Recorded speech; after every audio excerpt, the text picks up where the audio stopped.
Si Euro liit. Charles. Euro ka ba? Si Dragon yan. O, eat na. Here.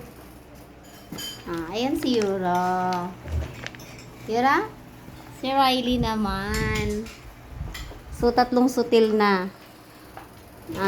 Eat. Mas sutil si Dragon. Ako, mas sutil ka daw. Bilis mo palang kumain eh. Ha? Maunahan mo pa yung dalawa. Euro.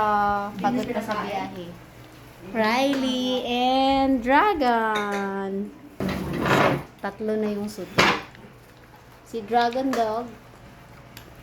Si Euro and Riley.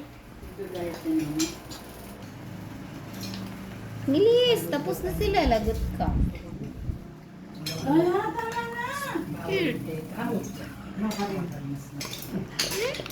Kasi ako mga les.